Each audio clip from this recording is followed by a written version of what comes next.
भगवान देवादिदेव महादेव की पवित्र पावन धरा त्रिवेणी का संगम, जहाँ बैठकर भगवान शिव की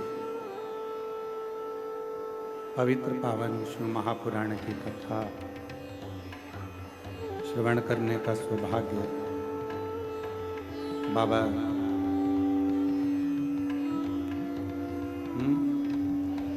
देवादिदेव महादेव की कृपा से, करुणा से, उनकी उदारता से आप और हम सभी को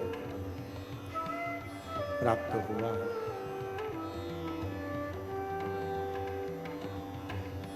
ये पवित्र प्रावण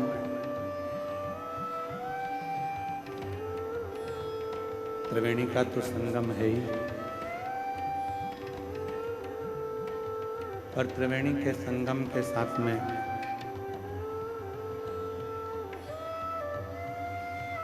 सतुआ बाबा जी की पवित्र गोद में बैठकर ये पवित्र शिव महापुराण की कथा श्रवण करने का सौभाग्य आपको हमको प्राप्त है।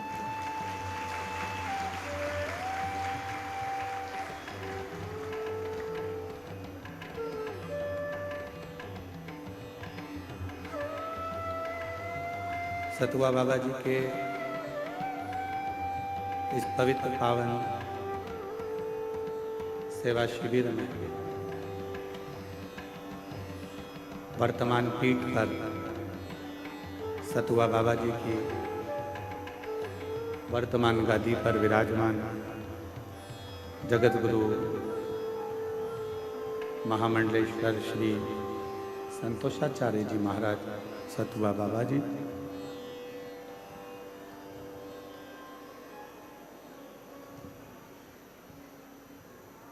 पता नहीं आप लोगों ने कौन सा जादू, हमने सुना है बाबा जादू करते हैं, पर हमें लगता है प्रयाग वालों ने सतुआ बाबा पे जादू कर रखा है।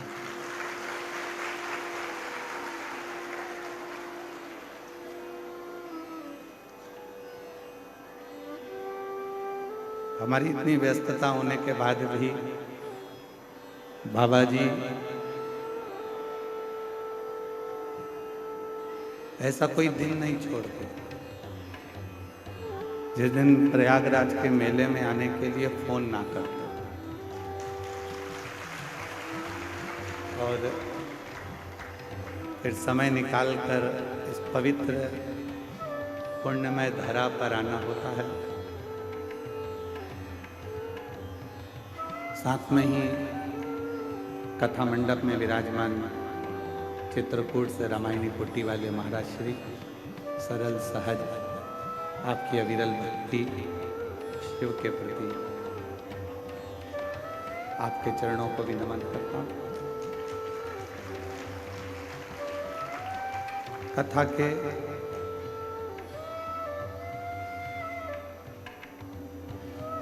के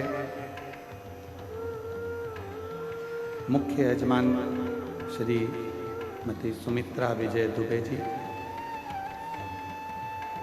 सीमा मदन दुबे जी, अंजलि कपिल दुबे जी, शिवांगी सचिन तिवारी जी खुरई मध्य प्रदेश से हैं। एक बार इनके लिए जोरदार ताली बजाकर स्वागत बंदा।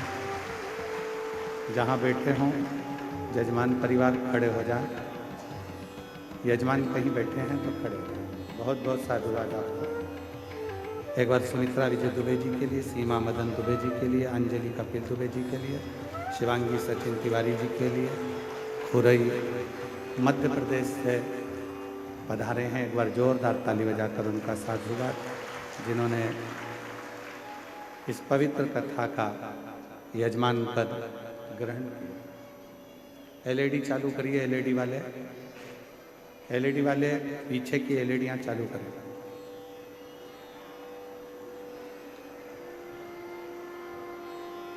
पांच दिवसीय शिव महापुराण की कथा आप और हमको श्रवण करने का सौभाग्य प्राप्त हुआ।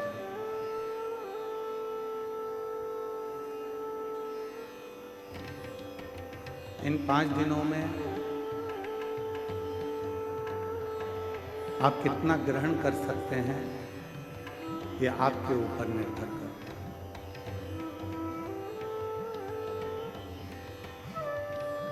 त्रिवेणी के तट पर आए और सिर पे गंगा का लोटा तो भरकर ले गए, पर गंगा जैसी शीतलता लेकर नहीं गए, तो यहाँ पर आना आपका व्यर्थ हो गया।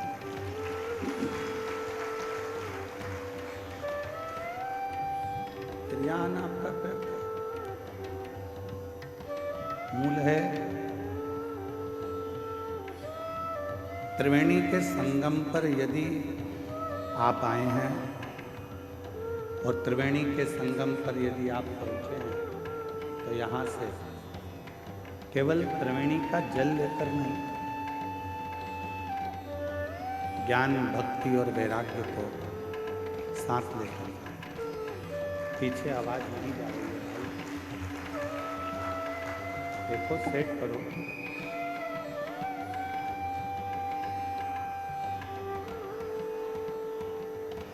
त्रिवेणी का तट, त्रिवेणी का संगम तट, ये हमको, आपको एक ऐसा उपदेश देता है।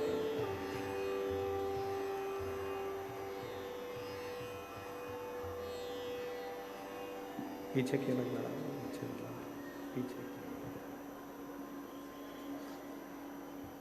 त्रिवेणी का संगम आपको और हमको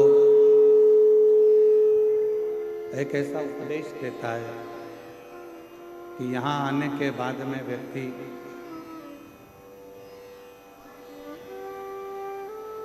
तीन चीजों को पवित्र कर जाता है।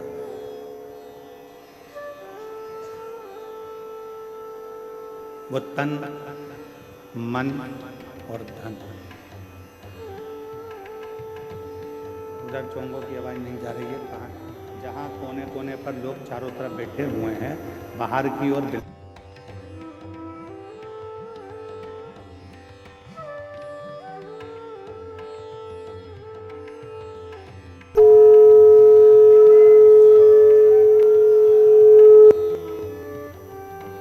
त्रिवेणी का संगम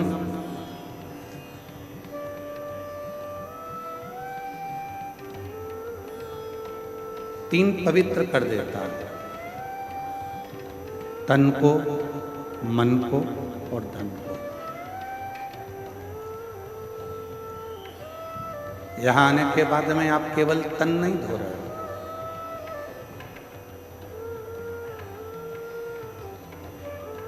यहां पहुंचने के बाद केवल तन नहीं धोया जा रहा है, यहां आने के बाद में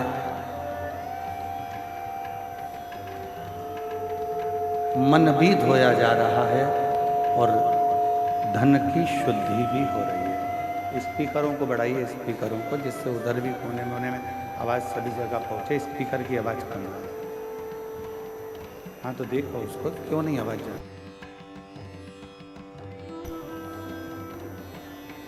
तन, मन और धन की पवित्रता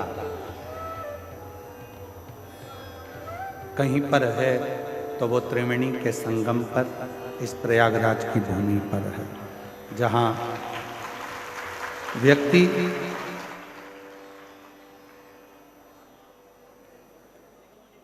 भक्ति को भी प्राप्त करता है,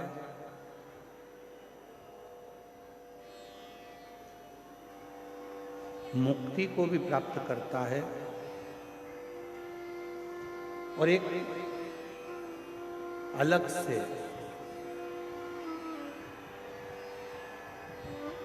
एक तेज पुंज, एक शक्ति, शंभु, आशीष इधर बोलो, सब लोग परेशान हो रहे हैं, एकदम अंदर का साउंड क्यों नहीं खुल रहा, कारण क्या है?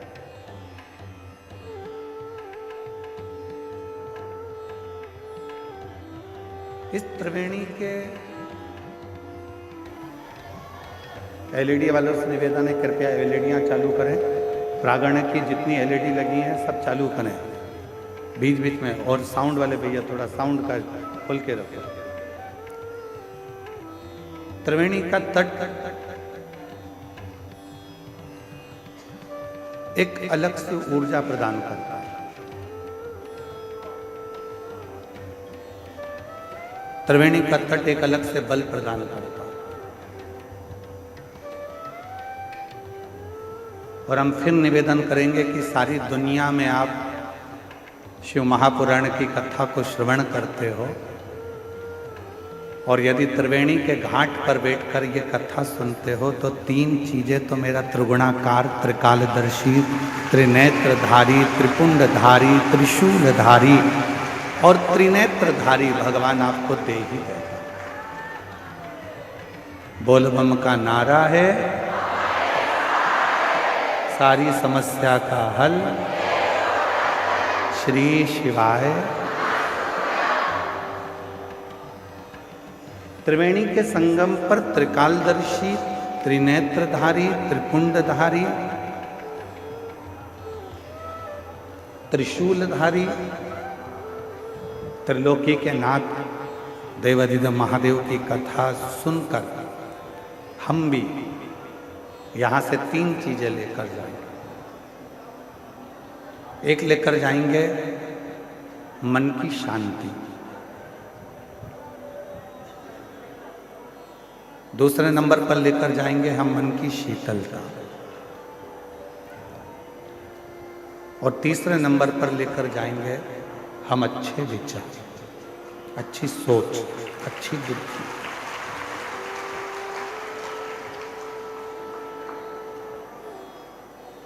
क्यों?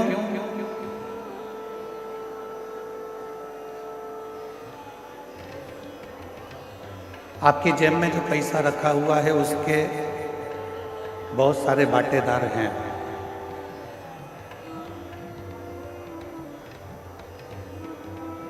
आपकी अलमारी में जो पैसा रखा हुआ है उसके भी बहुत सारे हिस्सेदार हैं।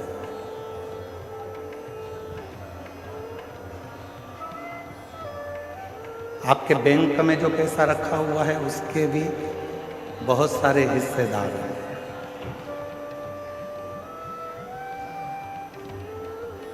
आपका प्लाट है उसके भी बहुत सारे हिस्सेदार हैं। आपका मकान है उसके भी बहुत सारे हिस्सेदार।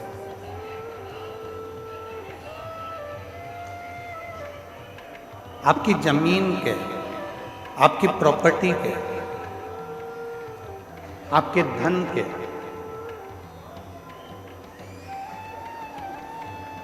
आपकी संपदा के, आपके स्वर्ण के, चांदी के, बर्तन के, कपड़े के बहुत सारे हिस्सेदार हैं।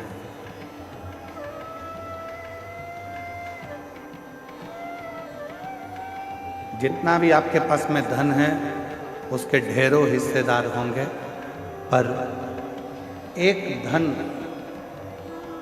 हमारा खुद का होता है जिसका कोई हिस्सेदार नहीं।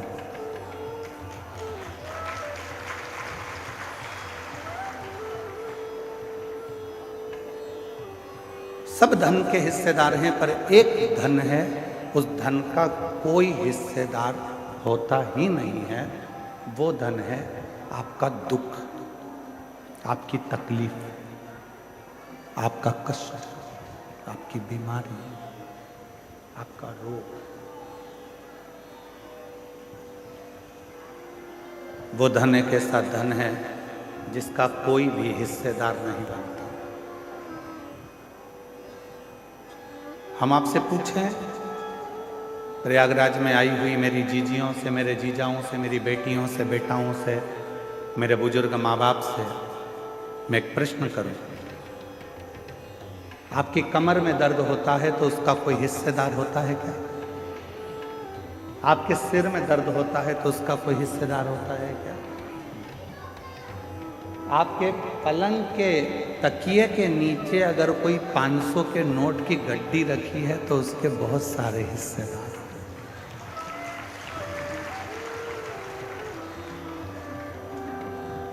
उसके हिस्सेदार हो सकते हैं, पर आपके दुख का कोई हिस्सेदार नहीं, कोई नहीं। आपकी तकलीफ का कोई हिस्सेदार नहीं है। परशु महापुराण की कथा में पार्वती खंड में उमा संहिता में भगवान शंकर ने पार्वती जी से कहा है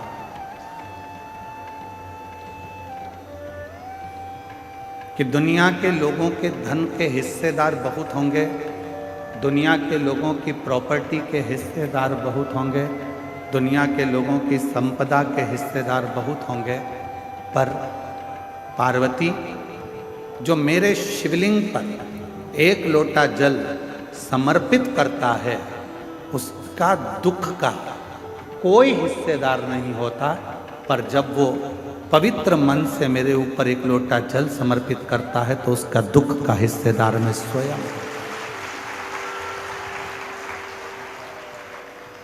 उसके दुख का कोई हिस्सेदार होगा तो वो शिव होगा।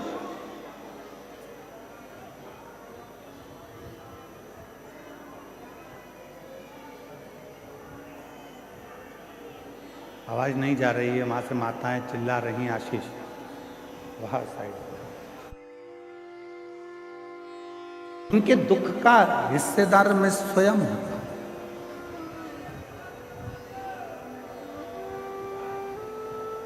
इनके एक आदमी को पीछे भेजो तो वो सुन लेगा वहां से।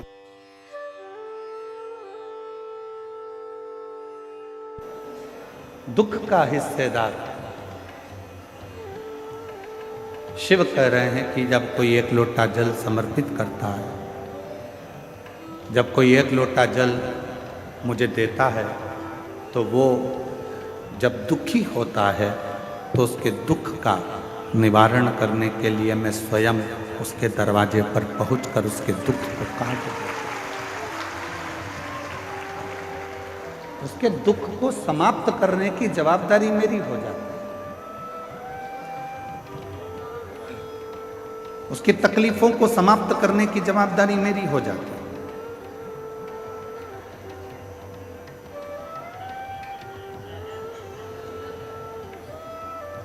और मेरा तू ही तो हमदर्द है, जिसे हर दर्द कहता हूँ। मेरा तू ही तो हमदर्द है, जिसे हर दर्द कहता हूँ। दुनिया के आगे प्रभु चुपचाप में रहता। दुनिया के आगे प्रभु चुपचाप में रहता।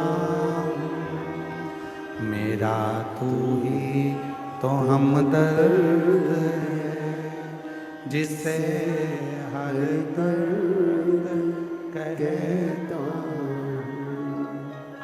मेरा तू ही तो हमदर्द है, जिसे हर दर्द कहता हूँ।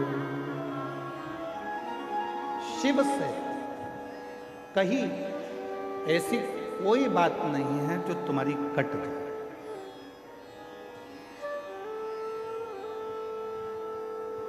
शिव जी से करी हुई प्रार्थना ऐसी कोई नहीं है जो तुम्हारी प्रार्थना को शिव स्वीकार ना करे, शंकर स्वीकार ना करे।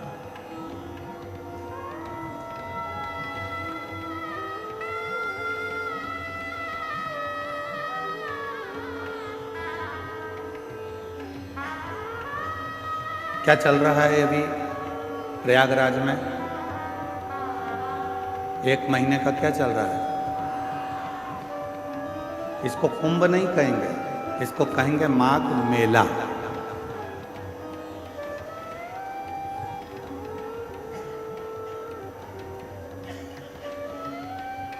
रामचरितमानस में भी इसका वर्णन है। संत आते हैं, निवास करते हैं, 1 महीना रुककर सत्संग करते हैं और फिर चले जाते हैं।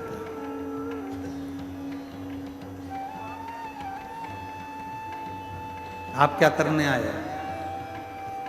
2 तरह के संत होते हैं, एक ठेठ का, दूसरा पेट का। जो ठेठ का संत होता है वो एकांत में छिपकर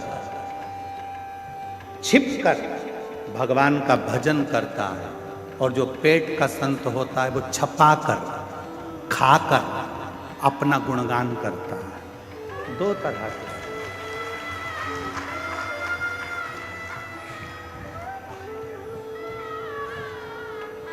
एक छपाकर खुश होता है, एक छिपकर खुश होता है।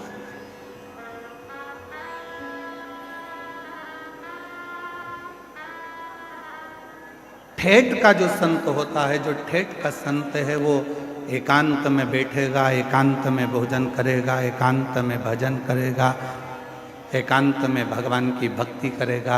इसलिए जितने कल्पवासी हैं जो यहाँ कल्पवास करने के लिए आए हैं, वो ये नहीं देखते कि मेरे कमरे में, जिस टेंट में मैं रह रही हूँ, उस टेंट में हीटर लगा है कि नहीं लगा। जो कल्पवास करने वाले हैं वो ये नहीं देखते कि मेरे टेंट के अंदर अच्छी व्यवस्था है कि नहीं। जो कल्पवास करने वाले हैं वो ये देखते हैं, वो ये भी नहीं देखते कि मेरा टेंट बिल्कुल रोड के किनारे है कि नहीं। जो कल्पवासी होते हैं वो कोने में, एकांत में छुपकर अपना तंबू लगाकर उसमें बैठकर राम नाम, कृष्ण नाम, शिव नाम भजते हैं, छिपकर रहते हैं, छपाकर नहीं, सामने आकर नहीं। क्यों हमारे शास्त्रों में कहा गया कि संत, साधु, गुरुजन, तपस्वी जन, साधु, सन्यासी, तपस्वी जन जंगल में जाते थे, वन में जाते थे, तपस्या करते थे, वन में जाकर छिपकर बैठ जाते थे, तप करते थे। जहां कोई ना आए वहां संत जाकर, साधु जाकर, गुरुजन जाकर, तपस्वी जन जाकर साधना करते, तप करते थे, साधना करते थे। तो क्या पहले के संत शहर में जाकर तप नहीं कर सकते थे जिससे लोग हमको देखें? क्या पहले के संत शहर में पहुंचकर क्या अपना प्रचार करने का प्रयास नहीं कर सकते थे कि हमको देखें लोग, हम इतनी साधना कर रहे हैं, हम इतना तप कर रहे हैं, हम इतना व्रत कर रहे हैं, लोग हमको देखें, सोशल मीडिया पे डालें, लोग हमको पहचानो? क्या पहले के संत शहर में जाकर तप कर दुनिया को नहीं दिखा सकते थे? पर उनको मालूम है, छपाकर सामने आकर यदि भगवान को पाने का प्रयास करूंगा तो मेरा भोले भंडारी कभी नहीं मिलेगा। छिपकर, एकांत में बैठकर, चुपचाप से जाकर 1 लोटा जल चढ़ाकर अपने जीवन को सार्थक कर लूंगा तो मेरा कुबेर भंडारी मिल जाए, शिव मिल जाए।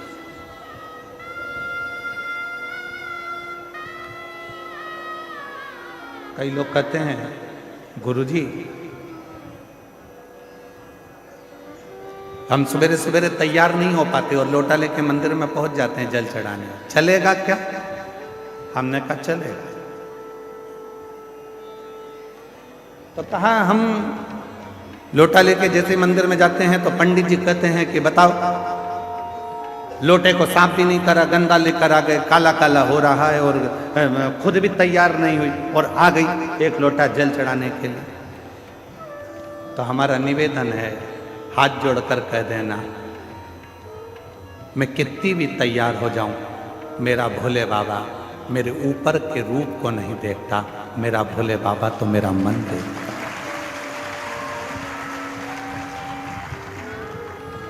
मेरा शिव, मेरा शंकर, मेरा ओघड़दानी कभी ऊपर का रूप देखा ही नहीं।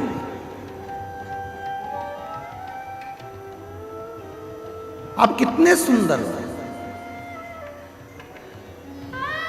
उसको मतलब नहीं।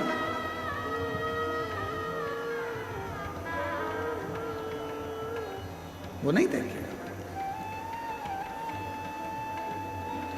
तुम्हारी जितनी भी डिग्रियां हैं ना, इंजीनियर की, डॉक्टर की, कलेक्टर की, आईजी की, डीआईजी की, कमिश्नर की, पुलिस की, इंजीनियर की, तुम्हारी जितनी डिग्रियां हैं, सारी डिग्रियां केवल पृथ्वी पर देखी जाएगी। वहां तो केवल एक डिग्री देखी जाएगी, तूने पृथ्वी पर जाकर पुण्य कितना करा, सत्कर्म कितना किया, भजन कितना किया, नाम जाप कितना किया, स्मरण कितना किया, कीर्तन कितना किया, मंत्र जाप कितना किया, वो डिग्री उस परमात्मा के यहां देखी।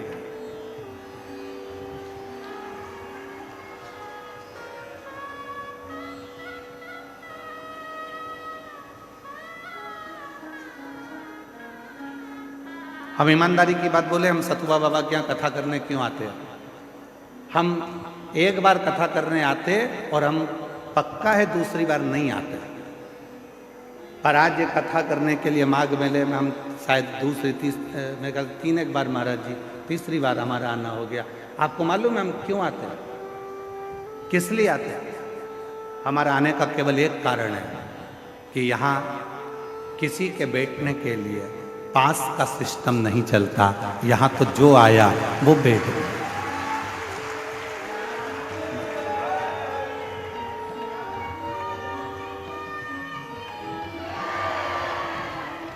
यहाँ हमारा आने का केवल एक कारण है कि यहाँ बहुत सारे बैरिकेड बनाकर, ये नहीं कि जिसने धन दिया वो आगे बैठेगा, जिसने कम दिया वो राइट में बैठेगा, और कम दिया तो वो लेफ्ट में बैठेगा।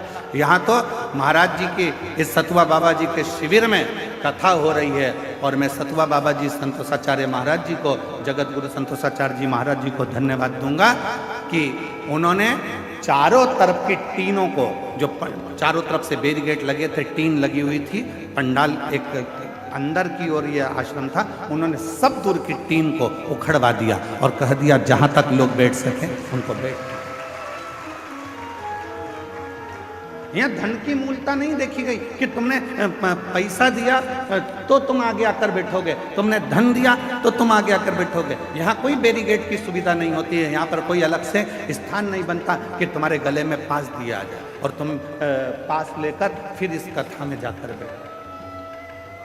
इसलिए इस कथा में हम 3 साल से लगातार आ रहे हैं, क्योंकि यहाँ सतुआ बाबा जी जो कथा या आयोजन कराते हैं वो केवल हर हर महादेव के लिए, देवाधिदेव महादेव के लिए, विश्वनाथ जी।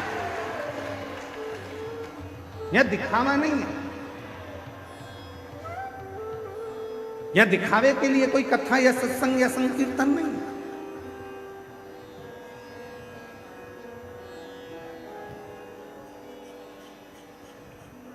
यहाँ तो केवल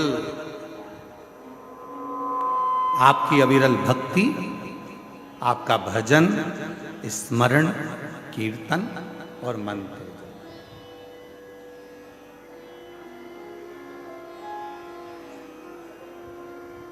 केवल आपका भजन, कीर्तन और मंत्र आप करो। 5 दिन आप और हम हैं। निवेदन है इन 5 दिन में सतुआ बाबा जी के शिविर में आप जितनी देर बैठकर भजन कर सकते हैं उतना भजन करें। त्रिवेणी के संगम पर बैठकर जितना स्मरण कर सकते हैं करें। त्रिवेणी जितना करना।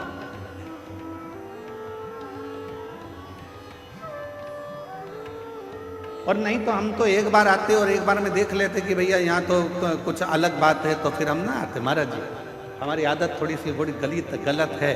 हम जहाँ देख लेते हैं कि गड़बड़ है तो हम वहाँ जाते नहीं, परंतु हमने देखा यहाँ कोई वीआईपी पास नहीं, कोई वीआईपी ट्रीटमेंट नहीं। और आप लोग यहाँ पंडाल में रात्रि को रुके हो गए, आपसे किसी ने कहा कि 500 रुपये दो, जम के बोलो जरा।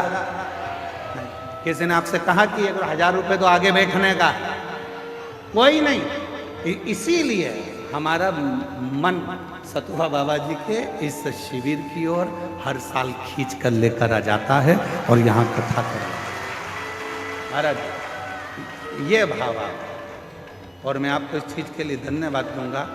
जितनी सरलता आप में इतने वर्षों में हम दर्शन कर रहे हैं, आपकी ये सरलता पूरी जिंदगी भर रहे और आपका स्नेह सफल है। ये अविरल भक्ति, इसको भक्ति का, इसको विश्वास करते, इसको भरोसा करते, दृढ़ता। शिव क्या है? मेरे शंकर भगवान के यहां पर भगवान नारायण भी अगर आए हैं तो शिव जी के सम्मुख में आकर खड़े होकर लक्ष्मी जी भगवान नारायण से कहती हैं कि आप भगवान शंकर को कुछ देकर प्रसन्न कर लीजिए।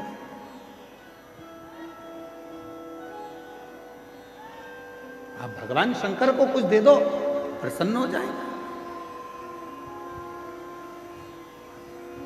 ब्रह्मा जी से स्वयं ब्रह्माणी ने कहा आप भगवान शंकर को कुछ दे दीजिए, शंकर जी प्रसन्न हो जाएंगे। इंद्राणी ने इंद्र से कहा कि शिव जी को प्रसन्न करना है तो कुछ दे दीजिए, शिव प्रसन्न हो जाएंगे। तब भगवान नारायण ने लक्ष्मी जी से कहा शिव को प्रसन्न करने के लिए धन, दौलत, संपदा, वैभव देने की जरूरत नहीं है। शिव को अगर कुछ देना है तो अपने चलते हुए समय में से, अपनी चलती हुई श्वास में से, अपने चलते हुए जीवन में से 2 क्षण राम नाम का दे दीजिए, शिव जी आपके हो जाएंगे। केवल राम, केवल कृष्ण नाम, केवल भगवत नाम, केवल भजन स्मरण शिव को दे दो, शिव तुम्हारा।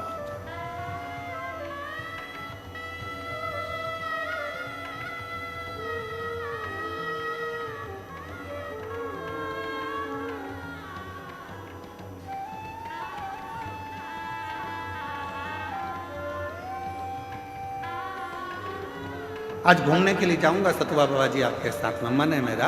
पूरे प्रयाग में मुझे घूमकर देखना है कि कौन से करोड़पति सेठ ने यहां पर भंडारे खोल के रखे। मुझे पूरे माघ मेले में देखना है कि कौन से करोड़पति सेठ ने भंडारे खोल के रखे हैं। जो दुनिया के लोग कहते हैं साधु मांगता है, जो दुनिया के लोग कहते हैं संत मांगता है, जो दुनिया के लोग कहते हैं ब्राह्मण मांगता है, जो दुनिया के लोग कहते हैं सन्यासी मांगता है, उनको दिखाना है मुझे आस्था चैनल पर कि संत मांगता है तो कहां ले जाकर भक्तों को खिलाता है, वो दिखाने का प्रयास करना। यहाँ माघ मेले में कोई सेठों ने अपने अपने शिविर नहीं लगाए। यहाँ माघ मेले में जो लंगोटी पहनने वाला बाबा है, जो तन पर एक वस्त्र धारण करने वाला संत है, उसने अपना शिविर लगाकर 1 महीने तक ना जाने कितने कितने हजारों भक्तों को, किसी को चाय पिला दी, किसी को भोजन करा दिया, किसी को भंडारा खिला दिया। वो तुम्हारे लिए मांगा है, वो तुम्हारे लिए लेकर आया। और मुझे माघ मेले में उस सेठ को ढूंढना है जो भंडारे कर रहा है। कि कितने लोग कहते हैं कि आज के महाराज तो लूटते हैं, आज के महाराज तो लेकर आते हैं, उनको दिखाना है। इस माघ मेले में एक एक झोपड़े में बैठा हुआ एक एक संत, एक एक साधु, एक एक तपस्वी, एक एक सन्यासी आपको खिलाने के लिए बैठा है और आशीर्वाद देने के लिए बैठा है। यहाँ लेने के लिए नहीं बैठा, यहाँ लेने नहीं आया, यहाँ देने आया।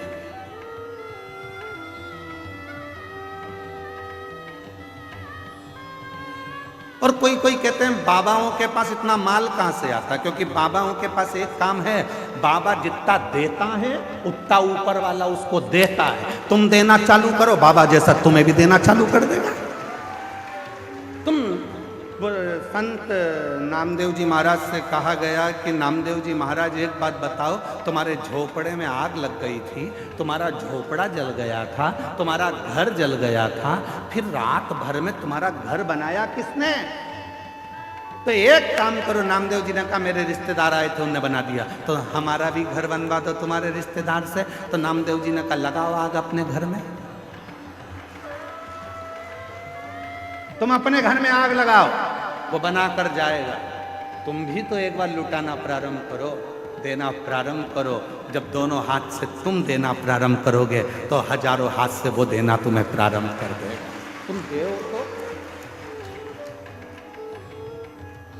शिव ओघड़दानी है। लक्ष्मी जी कह रही हैं भगवान नारायण से कि शंकर जी को कुछ दे दो, शंकर जी आपको मिल लेंगे। ब्रह्माणी ब्रह्मा जी से कह रही हैं कि शिव जी को आप कुछ दे दो, शिव जी आप पे करुणा कर दो। इंद्राणी इंद्र से कह रही है कि आप शिव जी को कुछ दे दो। तब भगवान नारायण ने कहा शंकर भगवान को कुछ नहीं चाहिए, शिव जी तो केवल आपसे राम नाम मांगते हैं। जो राम नाम दे देता है शिव उसके पीछे पीछे चलना प्रारंभ कर देते हैं और शिव उस पर करुणा करना प्रारंभ।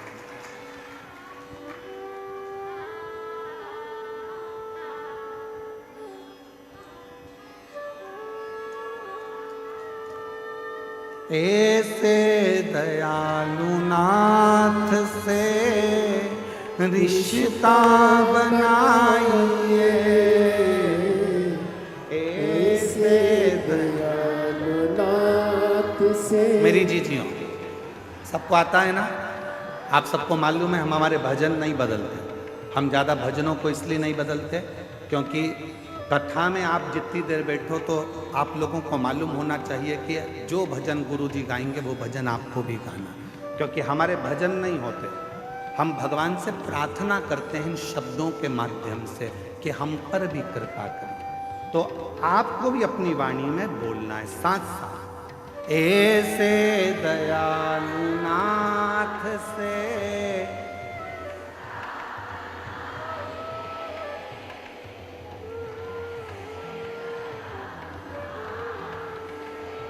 रिश्ता बना मिलता रहेगा आपको जो कुछ भी चाहिए, मिलता रहेगा आपको जो कुछ भी चाहिए। मांगा है भोले वरदान एक ही, मांगा है भोलेनाथ से वरदान एक ही। तेरी दया बनी रहे जब तक है जिंदगी, तेरी दया बनी रहे जब तक है जिंदगी। मांगा है भोलेनाथ से वरदान एक ही। हमें बस एक वर दे दो, अंतिम श्वास तक तेरी कृपा, आखिरी सांस तक तू मिलता। आई माघ मेले में 5 दिन की शिव पुराण सुनने के लिए। मैं जानती हूं कि मैं 1 महीना कल्पवास नहीं कर सकती, मेरे बच्चे छोटे हैं। मैं 1 महीना माघ मेले में नहीं रह सकती क्योंकि मेरा परिवार बड़ा है। 1 महीना मैं बाबा इस माघ के मेले में कल्पवास नहीं कर सकती क्योंकि मैं घर में परिवार को लेकर चलने वाली हूं। पर बाबा आज विश्वास से कहती हूं 5 दिन भी अगर मैं इस पंडाल में बैठकर कथा सुनूं तो मेरे भोले बाबा, हे मेरी गंगा मैया, मेरी इस 5 दिन की रात्रि को कल्पवास की 1 महीने की रात्रि मान ले, उतना फल देना मुझको। मैं 5 दिन रहूंगी, 5 दिन तेरा भजन करूंगी और 5 दिन में मुझे विश्वास है तू मुझे खाली नहीं भेजेगा, मेरी झोली खुशियों से भरकर भेज देगा। मेरा विश्वास है, मेरा भरोसा।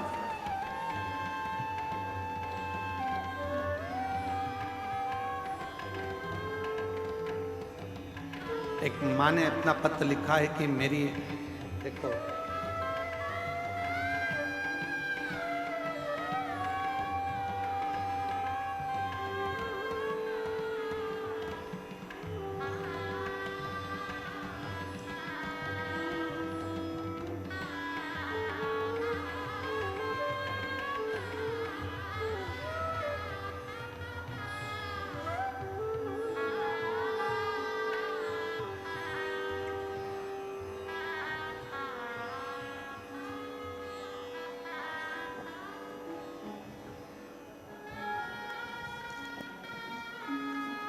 मेरा नाम नूतन सोनी है। मैं फतेहपुर जिले से आई हूँ। कहीं बैठी हो नूतन जी? आप ही हैं? ऐसा हाथ हिला दो एक बार। हाँ, ऐसा हाथ हिला। ठीक है, आइए आइए, एक बेलपत्र लेकर। मेरा नाम नूतन सोनी है। मैं फतेहपुर जिले से आई हूँ। मेरा मोबाइल नंबर ये है। श्री शिवाय नमस्ते। मैं प्रणाम करती हूँ। 2020 में कर्जा बहुत हो गया था। इतना कर्जा हो गया कि उस कर्जे को चुकाना भारी पड़ गया। बढ़ता बढ़ता कर्जा और लाखों में बढ़ गया, दुगना तिगना चौगना। किससे कहूं? तब कर्जा बढ़ते बढ़ते जब लाखों में और ज्यादा, 20 लाख से भी ज्यादा और बढ़ता चले गया। जैसे जैसे साल निकल रहे थे कर्जा तिगना चौगना होते जा रहा था। तब किसी ने कहा कि वो सियोर वाला बाबा कथा कहता है, उसके पंडाल में बैठकर जो मांगा जाता है वो मिलता है। आ गई प्रयागराज के कुंभ के मेले में, पंडाल में बैठ गई। मुझे नहीं मालूम था, मैं मेले में फंसती फंसाती एक दिन कथा में पहुंचकर बाबा से विनय करी, झोली पसार कर कहा, मेरा कर्जा बहुत ज़्यादा हो गया है, तुझे चुकाना। आप कहते हो कि पंडाल की मिट्टी को भी सिर से लगाना। मैं तो उठाकर ले गई पंडाल की मिट्टी को। गुरुदेव, अब जरा पत्र को आप यहां पर देखिएगा। मात्र जाने के 15 दिन हुए हैं। एलईडी पर पत्र चल रहा है कि नहीं चल रहा? चल रहा? नहीं चल रहा? आस्था पे है, एलईडी पर क्यों नहीं चल रहा? ठीक है, कल चल जाएगा। प्रयास करिए यहाँ के लोग भी पत्र को पढ़ें। आस्था पे चल रहा है पत्र, ध्यान दीजिएगा। और एलईडी पर कल से चल जाएगा। 15 दिन, केवल 15 दिन निकले। ना जाने वो पंडाल की मिट्टी में क्या था। और 15 दिन के बाद मेरा धीरे धीरे कर कर 20-20 लाख का कर्जा मेरे बाबा ने जो चुकाना चालू करा। आज मैं पूरे कर्जे से मुक्त होकर बाबा की कथा को सुनने के लिए पंडाल में बैठी हूँ। ये शिव की, आज एक भी कर्जा मेरे माथे पर नहीं, एक कर्जा मेरे मस्तक पर नहीं।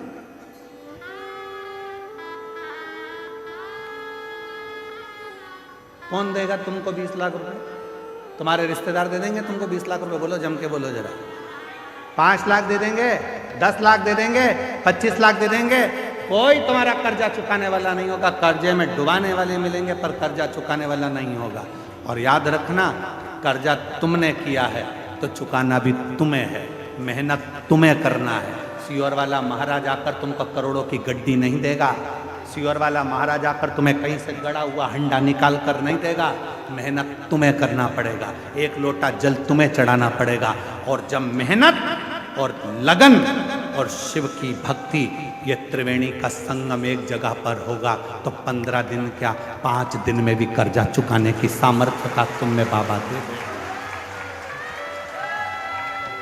किसी बाबा के चक्कर में मत पड़ना कि कोई तुमको निकाल कर सोने का हंडा देगा। किसी बाबा के चक्कर में मत पड़ना कि कोई तुम्हारा दुख काट देगा।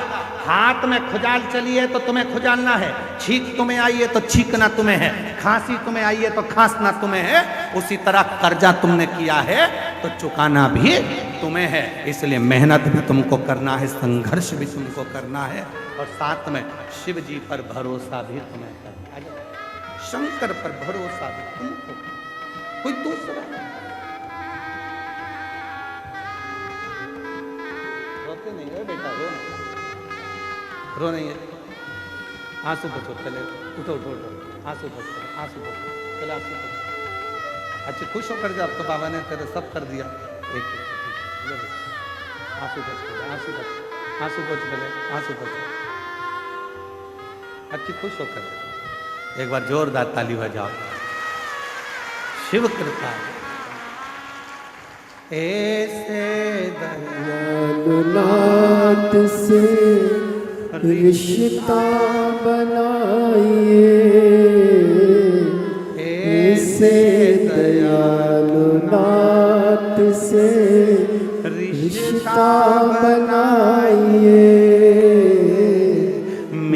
मिलता रहेगा आपको जो कुछ भी चाहिए, मिलता रहेगा आपको जो कुछ भी चाहिए। ऐसा करिश्मा होगा जो हुआ कभी नहीं, ऐसा करिश्मा होगा जो हुआ कभी नहीं। मांगा है भोलेनाथ से वरदान एक, मांगा है शंभुनाथ से वरदान एक, तेरी दया बनी रहे जब तक है जिंदगी, तेरी कृपा बनी रहे जब तक है जिंदगी। ये जीवन है। आए हो कथा सुनने के लिए, जहां जगह मिले वहां बैठकर, ये मत सोचना कि रोड है, रोड का किनारा है, तुम्हें जहां जगह मिले वहां बैठकर 2.5 घंटा 3 घंटा तो हम बोलते नहीं है कथा, फालतू की बात है कि हम 3 घंटा कथा बोलते हैं, नहीं, आधा घंटा तो आशीष बोलता है, 2.5 घंटे हम बोलते, और हम भी नहीं, वो बुलवाता है तो बोलता है। 2.5 घंटे की कथा में जितनी देर बैठो उतनी देर आप उस बाबा से अपने मन की लगन को जोड़ने का प्रयास करना। ये सोचना सियोर वाला बाबा कथा नहीं कह रहा, गंगा के घाट पर, त्रिवेणी के घाट पर मेरा ओघड़ दानी कुबेरेश्वर महादेव तुम्हारी झोली भरने के लिए आया है और भर कर जाएगा। इस विश्वास के साथ कथा को श्रवण दे देगा, क्या ना देगा। किसकी सामर्थ्यता होगी? ये पत्र में लिख रही है वो बहन कि 15 दिन नहीं लगे और 15 दिन में मेरे लाखों लाखों का कर्जा चुका दिया। किसकी सामर्थ्यता होगी? कौन दे देगा लाखा? कौन सामर्थ्यता? उस परमात्मा की कृपा होगी। तो उस परमात्मा ने अगर जगत ने तोड़ी और उसने जोड़ी, फिर किसी के बाप में दम नहीं है कि कोई तोड़ के बता दे। किसी के बाप में दम हो तो तोड़ के बता दे, जब वो जोड़ता है तो कोई नहीं तोड़ता। और हम और आप सब उलझनों में फंसे हुए विचार कर रहे हैं कि भाई कोई मिलेगा और कुछ दे देगा। ना ना ना, हम तो यहां तक कहेंगे, ए मेरी जीजियों, ए मेरे जीजाओं, बेटियों बेटाओं, मेरे बुजुर्ग माँ बाप, याद रखना, माघ मेले में अगर तुम्हें पड़ा हुआ किसी का मोबाइल भी मिल जाए, किसी की सोने की रकम भी मिल जाए, तो उस पर अपना हक मत बताना। ना जाने वो मोबाइल और सोने की रकम तेरे घर में जाकर कितना उपद्रव मचाएगी और ना जाने तेरे घर को कितना बर्बाद कर देगी, कोई भरोसा नहीं। यहां सोने की रकम ढूंढने मत आना। यहां कई लोग होते हैं, गंगा का पानी उतरता है तो चुंबक को डाल डालकर उसमें से सोने चांदी के सिक्के ढूंढा करते हैं। अरे धिक्कार है जो गंगा का पानी उतरने पर तुम सोने और चांदी के सिक्के ढूंढते हो। गंगा का पानी उतरने पर तुम उस मिट्टी में महादेव को ढूंढने का प्रयास करना, तो शायद तुम्हारी जिंदगी संवर जाए, शायद तुम्हारी जिंदगी संवर जाए।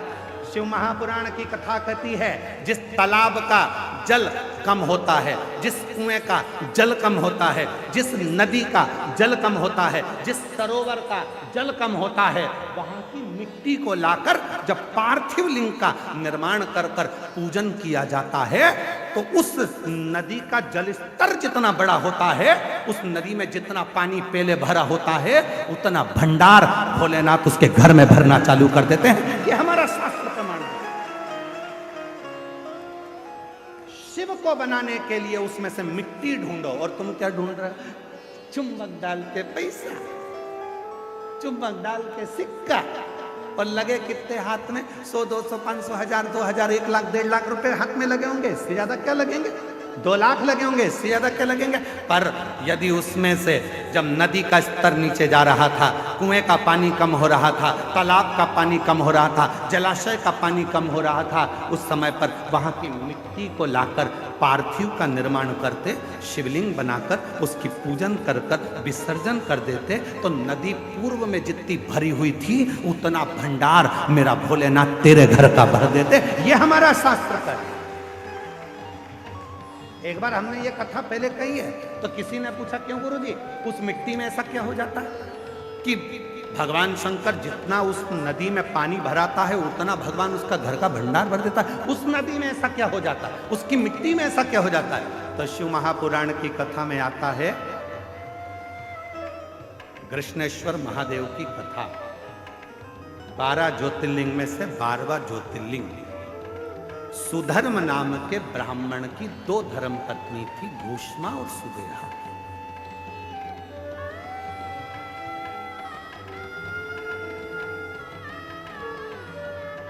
आप लोगों के मन में भी संशय होगा कि नदी का पानी उतरता है तो उसकी मिट्टी का शिवलिंग क्यों बनाया जाता है, उसका फल क्यों इतना कि भगवान का भंडार भर देता है। नदी, तालाब, बावड़ी, कुआं का पानी कम होता है तो उसकी मिट्टी को निकालकर उसका शिवलिंग बनाकर पूजन करने का फल क्या होता है। तो सुनो कृष्णेश्वर महादेव की कथा। सुधर्म नाम के ब्राह्मण की 2 धर्म पत्नियां थी, सुदेहा, भूष्मा। सुदेहा के घर में संतान नहीं है और भूष्मा के घर में एक बेटे ने जन्म लिया।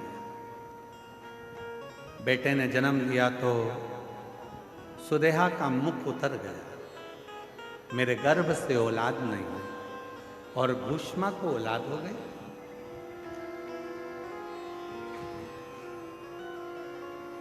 सुधर्म ने अपनी पत्नी भूष्मा से कहा कि तेरे गर्भ से यदि एक बच्चा हो सकता है तो तेरे गर्भ से और भी बच्चे जन्म ले सकते हैं। तेरा जो बेटा है इस बेटे को तू सुदेहा को दे।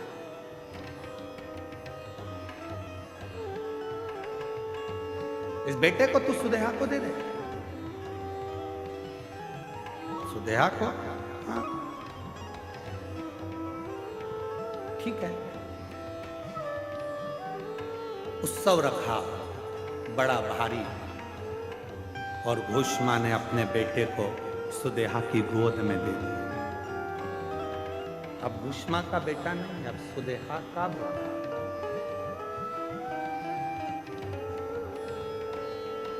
सुदेहा का बेटा। धीरे धीरे बच्चे को पाल पोस कर सुदेहा ने बड़ा किया। वो बच्चा जब बड़ा हो गया, उसका विवाह हो गया, बहू घर में आ गई। बहू आई तो बहू को मालूम पड़ा कि मेरी असली सास तो भूष्मा है। सुदेहा की गोद में मेरे पति को दिया गया, पर सास तो भूष्मा। अब वो सुदेहा को कम मानती है और भूष्मा को ज्यादा मानती है। भूष्मा के लिए चाय लेकर जाए, भोजन लेकर जाए, नाश्ता लेकर जाए, पाँव पड़े, सुदेहा को पूछे नहीं। सुदेहा को गुस्सा आ गया, बहू मेरी और पूछ रही भूष्मा। बेटा ही नहीं रहेगा तो बहू किस काम की। रात को सोया था बेटा, बहू गई थी मायके और बेटा सोया था। तभी सुदेहा ने अपने बेटे के तलवार से काट काट के टुकड़े कर दिए, कपड़े में बांध लिए, सिर पे पोटली रखी, तालाब में फेंक, तालाब में फेंक, एक बावड़ी में, एक तालाब में। उस टुकड़े करे हुए शरीर को जब फेंका, सुदेहा आ गई। समय निकला, तालाब का जल नीचे जा रहा था और भूष्मा उसी सरोवर की मिट्टी को लाकर उसका शिवलिंग बनाकर पूजन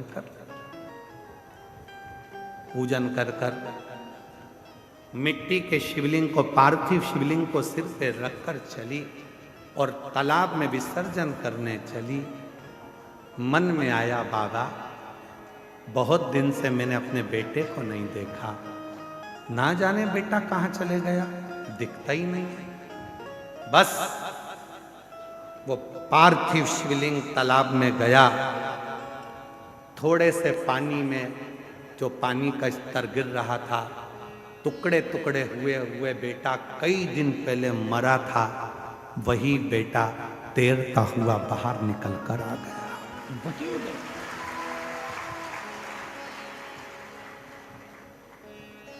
चीख पड़ी, मेरा बेटा और पानी में।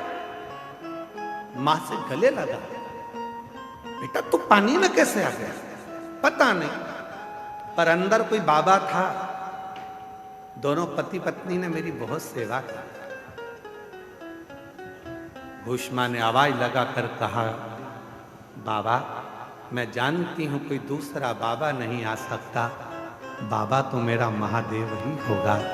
बाबा आओ दर्शन तो दो। तब मेरे भोलेनाथ निकल कर बाहर आए और कहा, भूष्मा जिस सरोवर में ना जाने कितने पार्थिव शिवलिंगों का निर्माण होकर विसर्जन हुआ, वो मिट्टी इस सरोवर में जमती चली गई और उसी मिट्टी के भाग से तूने मेरे शिवलिंग का निर्माण करा। तो जितने जितने पार्थिव लोगों ने पूर्व में बनाए थे, उन सब का कण कण मिलकर तूने मेरी आराधना करी, तो तेरा मरा हुआ बेटा भी जिंदा तुझे प्राप्त हो, जिंदा प्राप्त हो गया। बाबा मेरा मन है कि आप इस भूमि पर निवास करो। शिव जी ने कहा, तथास्तु, मैं तेरे नाम से, कृष्णेश्वर महादेव के नाम से 12वें ज्योतिर्लिंग के रूप में इस पृथ्वी पर विराजमान। 12वां ज्योतिर्लिंग का जो पूजन होता है, कृष्णेश्वर महादेव का जो पूजन होता है, कृष्णेश्वर महादेव की जो आराधना होती है, वो दुनिया के लोग जिस दिन समझ गए यहाँ जल का स्तर नदी का गिरा, गंगा जी थोड़ी खाली हुई, तुम चुंबक लेकर पहुंच गए, पैसा ढूंढने पहुंच गए, सोना ढूंढने पहुंच गए, चांदी ढूंढने पहुंच गए। नदी तालाब बावड़ी का स्तर गिरा, तुमने उसका पानी में सोना चांदी ढूंढा नहीं। जैसे ही नदी तालाब बावड़ी का पानी नीचे आए, उसकी मिट्टी को लाकर एक बार पार्थिव शिवलिंग का पूजन करो और आराधना करो। जैसे तेरी नदी का जल बढ़ता है, खूब बढ़ता है, ऐसे मेरे घर में भंडार भरना, सौभाग्य बढ़ना, संतान बढ़ना, वैभव बढ़ाना, तू कृपा करना। जैसे कृष्णेश्वर पर, भूष्मा पर तूने करुणा करी, वैसे मुझ पर कृपा करना। वो करेगा, पर हम उल्टे हैं, हम पैसा ढूंढ रहे हैं।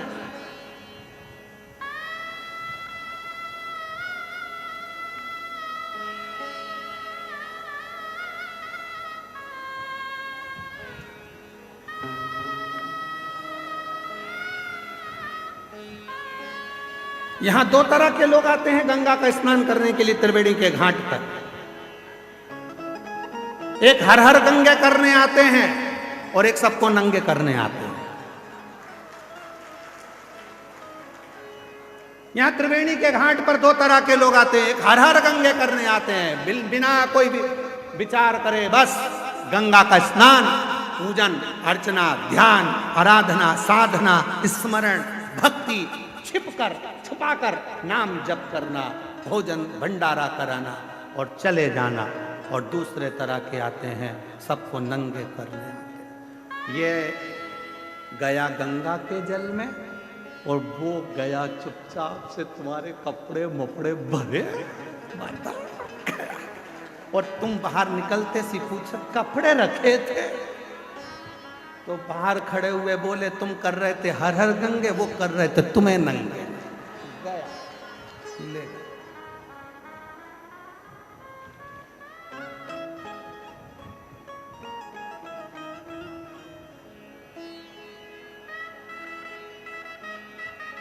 एक चतुर व्यक्ति होता है, गंगा नहाने से पहले अपने कपड़े अपने पहचान वालों को देकर जाता है। बोलो रे जल्दी से बोलो, सही है कि गलत है? अरे बोलो जम के, भैया संभालना, भैया संभालना, भैया संभालना। अभी आया नहा के, पहचान वाले को देकर जाता है कि इसको संभालना, नहीं तो लोग मैं हर हर गंगे करूं और लोग मुझे नंगे कर दें, इसलिए तू इसको संभाल लेना। उसी तरह बस चतुरता तुम में होना चाहिए। जिस समय पर भगवान शंकर के इस प्रयागराज के मेले में आओ, उस समय पर महादेव को अपना पूरा भार सौंप कर आना। तू संभाल लेना, नहीं तो लोग तो नंगा करने में लगे हैं। मैं हर हर गंगे करूं और लोग कुछ करें, तू संभाल लेना। तेरे भरोसे आया, तेरे, मैं किसी और के सहारे नहीं, भरोसे नहीं। मेरा तू ही तो हमदर्द है, जिसे हर दर्द कहता, मेरा तू ही तो हमदर्द है, जिसे हर दर्द कहता। दुनिया के आगे प्रभु चुपचाप में रहता। दुनिया के आगे प्रभु चुपचाप में रहता। मेरा तू ही तो हमदर्द, जिसे हर दर्द कहता। मेरा तो हमदर्द है, जिसे हर दर्द कहता।